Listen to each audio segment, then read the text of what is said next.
Okay, now we're going to cover one of the most awful and useless creations of all time, synthetic division. Woohoo! All right, let's get started. Okay, so first what we're going to do is read the question. So we're going to use synthetic division to find out if 2 is a zero of this polynomial, right? That's very important. So let's go ahead and separate the 2 right here.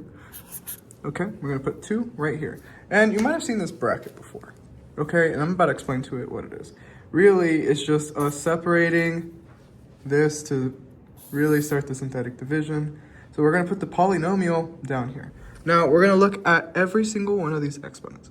Luckily, thank the Lord, these exponents are actually in order. If they weren't in order, you'd have to put them in order, otherwise this won't work.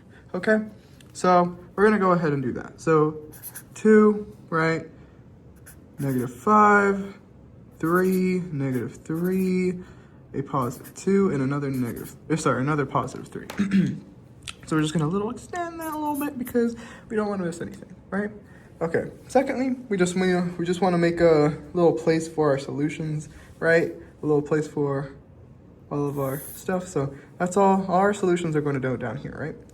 Okay. Very first step that we got to do is just bring down this one. This will be our first quote unquote solution, right? So that's gonna be a 2. And we just do that because we don't change it, the first one ever. We just take an exponent off. Cool. So 2 times 2 is gonna give us 4. And then we're gonna subtract these 2. So, or I guess in this case, we're gonna add them. So -5 plus 4, that's gonna give us a -1. 2 times -1 is gonna give us a -2. -2 minus, 3 minus 2 is going to give us a +1. 2 times 1 is going to give us a 2 right here. -3 plus 2 is going to give us another -1, right? And then we're going to just simply do 2 times -1. That's going to give us a -2, which gives us 0. But we still have another step. So 2 times 0 is going to give us 0, and that is going to get us a 3. Now, we have what is called a remainder. This means that automatically our 2, right, is not a 0 to this polynomial. So that's already solved the case answer in question, right?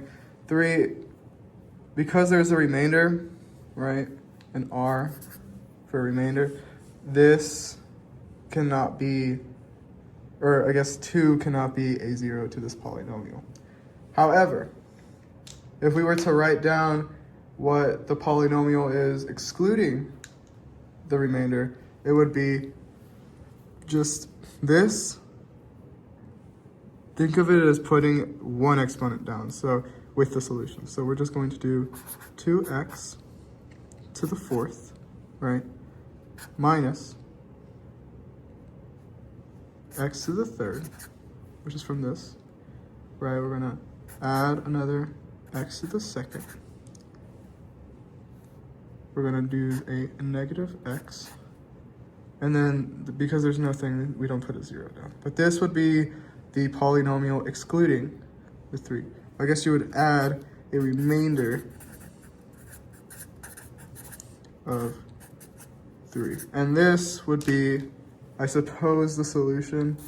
But what this question was asking is if 2 was a 0 to this polynomial, which it is not. So there we go. That's how we find that. Let me know if you have any questions.